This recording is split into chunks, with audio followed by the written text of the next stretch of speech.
Armu teile ja rahu Jumalalt me Isalt ja Issandalt Jeesuselt Kristuselt.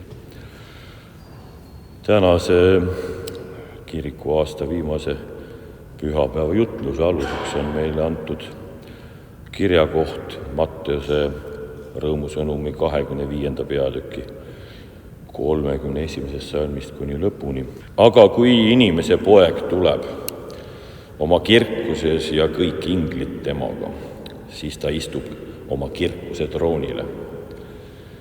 Ja ta ette kogutakse kõik rahvad ja ta eraldab nad üksteisest otse kui karjane eraldab lambad sikkudest. Ja ta seab lambad oma paremale käele, sikud aga vasakule käele.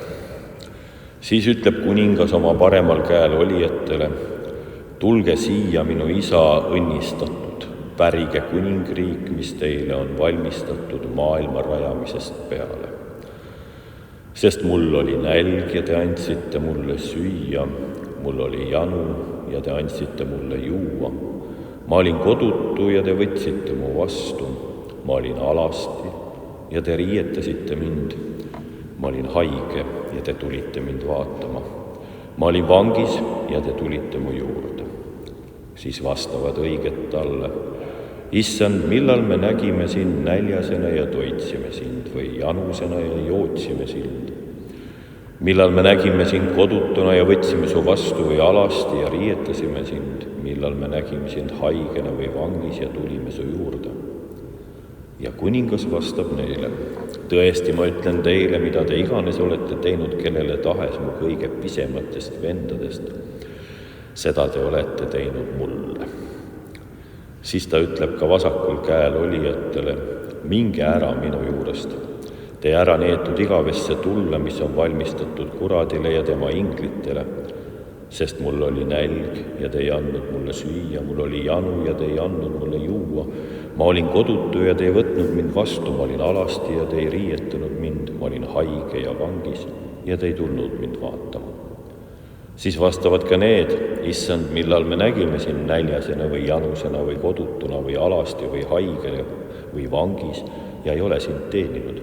Siis ta vastab neile: tõesti, ma ütlen teile, mida te iganes olete jätnud tegemata kellele tahes mu kõige pisematest vendadest, seda te olete jätnud tegemata minulegi. Ja need lähevad igavesse karistusse, õiged aga igavesse ellu. Aamen.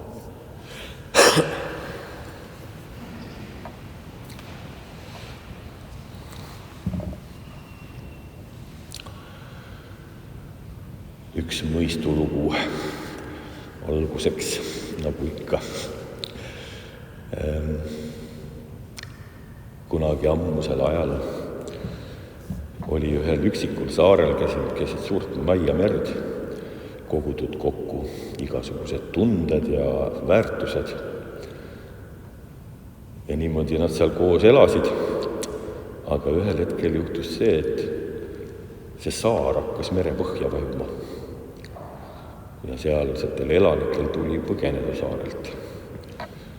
Nii mõnelgi oli oma laev, millega sealt lahkuda, aga armastusel ei olnud oma laeva.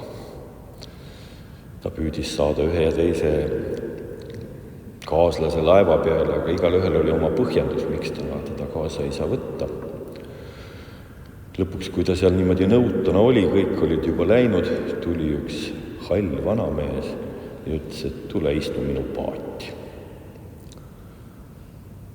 Kui ta oli tänu sellele halli vanamehe paadile pääsenud turvalisse kohta, siis esimese hetkega ta nagu ei märganudki huvi tunda oma päästja kohta. Aga siis, kui heategija oli juba läinud, tuli tal meelde, et ma ei küsinud ta nimegi. Seepeale pöördus armastus tarkuse poole ja küsis, et kas sa tead, kes mind aitas? Tarkus ütles: loomulikult, see oli aeg. Aeg teab kõiki aegu ja mäletab kõiki lugusid. Ainult tema teab armastuse tegelikku väärtust.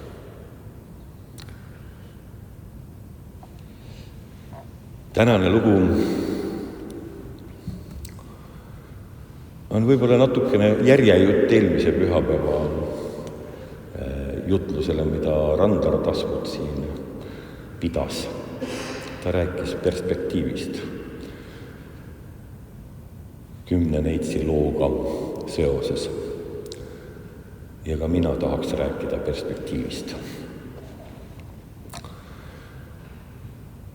See antud lugu on tõenäoliselt inimestele väga tuttav lugu ja küllap oleme kasutanud seda mõtet sellisest sotsiaalsest vastutusest teineteise suhtes küllalt sageli. Ehk et me mõistame teineteise eest hoolitsemise väärtust. Ja ometi ei ole see alati nii lihtne. Olla hoolitsemas teise inimese eest, teha tema heaks midagi, mis teda aitab. Siin selles loos seotakse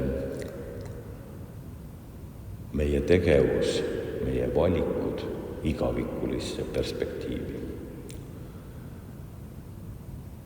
Antud loo puhul on teoloogidel veel natukene arutelu olnud sellegi üle, kellele siis Jeesus viitab seda lugu jutustades, kas kõigile inimestele või on see tema jüngritele julgustus, mõeldes siis lähemale tulevikule ja tagakiusamiste ajale, et ikkagi säilitada lootust, et küllap leidub keegi, kes võtab teid vastu ja keegi, kes hoolitseb teie eest ja keegi, kes tuleb teid vaatama ja nii edasi. Aga olgu kuidas on, kas Jeesus pidas silmas ühte või teist, vast hoopis mõlemat eesmärki, ühtpidi julgustada jüngreid ja teistpidi anda ka kõigile teistele teada vastastikuse hoolitsuse vajadusest, armastuse jagamise vajadusest. Kui võtta siia juurde see suund tema vendade, jüngrite eest hoolitsemisse, siis sellega kaasneb veel minu meelest üks oluline mõõde. Nimelt tolles tagakiusamiste ajas võtsid jüngrid vastu need, kelle jaoks oli kõnekas nende sõnum, evangeelium, rõõmusõnum. Nende jaoks oli tähtis, sest nad ju tegelikult nende ühiskonna poolt hukka mõistetute või tõrjutute või isegi ähvardatute suhtes hoolivad olles omal moel korjasid süsi ka enda pea kohale. See ei olnud nii turvaline ja kindel valik toetada neid, keda võib-olla teised vaenasid. Seda tehti lootusega lunastussõnumist, lootusega armastussõnumist. Aga just see viimane armastussõnum võiks olla minu meelest tänase mõttega keskmes. Selles pildis, mida alguses kuulsite, oli aeg, kes mõistis armastuse sõnumit, sest et tema näeb suuremat pilti erinevatest aegadest, erinevatest lugudest. Jeesus toob siia igavikulise mõõtme, mis loob veel pikema perspektiivi, mõõtmatu perspektiivi. Miks see on oluline?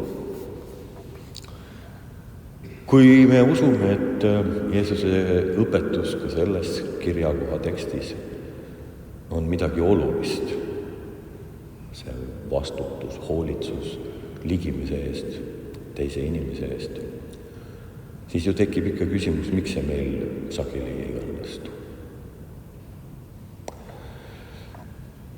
Aga kas pole mitte küsimus meie perspektiivides?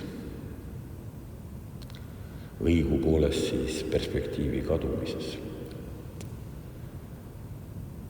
Kui mõtleme inimesed, kes on lähedased teine teisele, olgu siis pereliikmed, vennad, õed, vanemad ja lapsed, abikaasad. Nad on teineteisele lähedal, armunud, hoolivad, mõistvad, toetavad. Aga mingil hetkel kuidagi hakkab kaduma kõik see, mis meid lähedaseks teeb. Kuidas see kaduma läheb? Kaduma kipub see siis, kui meie perspektiiv vaheneb. Ehk siis, kui me jääme kinni mõnda kogetud sündmusesse, mis meile ei meeldinud, mõnda pettumusse, mõnda eksimusse, valesse tekku, millel oli minule võib-olla kahjulik ja negatiivne mõju. Mingisse kurvastusse, mingisse kaotusesse, siis see, mis enne seda oli, hakkab tuhmuma. Ja kui tagasi mõtleme, siis mõtleme sinna maani, kus midagi juhtus, mis minule valu tegi, raskeks tegi olemisel. Ja siis kaob ka paraku tuleviku perspektiiv, lüheneb seegi. Ehk siis, kui minevik aheneb, siis aheneb ka tulevik. Nõnda need kaks ajalist mõõdet või vaadet on teineteisest üsna tihedasti sõltuvad. Nüüd aga toob Jeesus meile perspektiivi, ja seab selle eriti kaugele. Vähemalt meie inimeste jaoks mõeldes, inimeste vaatenurgast vaadates. Igaviku. Viimne kohus ja sealt edasi tulev igavik. Kas igavene hukatus, vaev või igavene elu. Ja samas see igavikuline ei ole sugugi ainult seda, on ka samas väga olevikuline, sest see kõik peegeldub tagasi tänasesse hetke, sellesse, kuidas me ennast parasjagu oma tänases elus kogeme ja tunneme. Nõnda siis seda vaadet, seda maailma avardades aitab Jeesus meil mõista tänase hetke vajadusi, tuues keskmesse armastusteod, rõhutab ta armastuse universaalsust meie elu keerukuste lahendamisel. Ehk siis, kui me hakkame vaatama oma elu sündmustele, ka kaotustele, pettumustele, haiget saamistele, armastava pilguga, siis ei saa me fokusseerida ainult ühele hetkele. Me ei saa keskenduda ainult sellele, mis on valesti või mis ei peaks nii olema, vaid armastus seob endas kõike kogemust terviklikult. Seda, mis on ka enne neid raskeid hetki ja kurbi sündmusi. See sirutab meie aja laiali. Ja ma arvan, et meie jaoks on ääretult oluline ikka ja jälle selles piiratud ajas nende kitsendavate elu ahistavate sündmuste keskel tulla tagasi uuesti ja uuesti aja avarusse, ajatusse avarusse. Nõnda siis on tänane jutt mitte niivõrd manitsus, vaid julgustus. Mitte niivõrd korrale kutsumine kui vabastamine. vabastamine sellest lõpuks ka, et me ei peagi suutma alati õigesti, hästi, täiuslikult toimida. Sest kui võtame igavikulise perspektiiviga kaasa ka kristliku lunastuslootuse, mis vabastab meid armastusele, siis ei olegi nii keeruline ka rõõmu tunda, ka elu elada, igatsedes, rõõmustades, rahu leides, armastades.